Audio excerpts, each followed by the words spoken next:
Neelam Mishra channel में आपका स्वागत है। एक बार एक शहर में एक धनी व्यक्ति रहता था।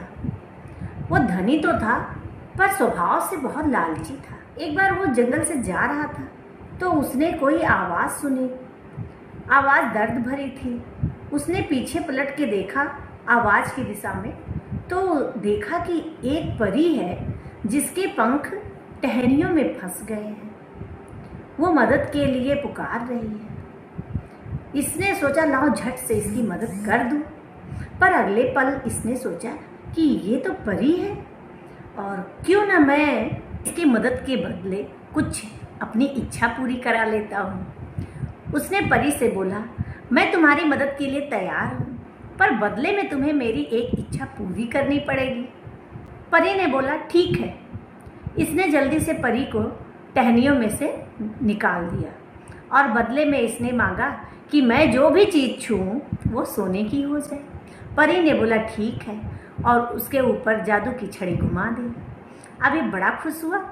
अब ये जल्दी से सोचा कि घर चलूं और अपनी पत्नी और अपने बेटी को बताऊं ये बात। ये जल्दी जल्दी वहाँ से फटाफट भागा आ रहा था। रास्ते में इसके पैर के नीचे जो कंकड़ आए वो भी सोने में बदल गए। जल्दी से ये अपने घर पहुंचा। घर पहुंचकर जैसे ही वो दरवाजा पे आवाज़ करने के लिए हाथ बढ़ाया, इतने में दरवाज़ा सोने का बदल गया। वे बड़ा खुश हुआ। जैसे ही दरवाज़ा खुला तो उसकी बेटी दौड़ते हुए उसके पास आई, पापा आ गए। और पापा को जैसे ही वो लिपट गई वो सोने की हो गई। अब ये अपनी बेटी से बहुत प्यार करता था। अब इसने जल्दी से अपनी पत्नी को बोला, मत छू मुझे, मेरे पास मत आओ। और अब उसकी पत्नी इसके लिए खाने के लिए कुछ लाई, पानी पीने के लिए लाई। ये जैसे ही छुआ वो भी सोने में बदल गया। अब ये सोचा अब क्या करूं।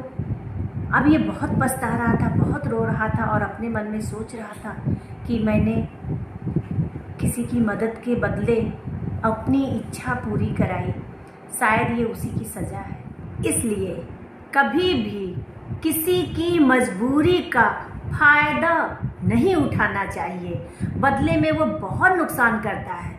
वो बहुत रो रहा था, बहुत पछता रहा था और उस परी को खोजने के लिए दौड़ा गया कि उस परी से मैं माफ़ी मांग लूँ, पर वो परी खोजने से भी नहीं मिली और बदले में ये अपनी बेटी से भी हाथ धो बैठा। कैसी लगी आपको आज की ये स्टोरी, कमेंट करके ज़रूर बताइएगा। साथ ही नीलम मिश्रा चैनल को सब्सक्राइब, लाइक और शेयर अवश्य करें। धन्यवाद।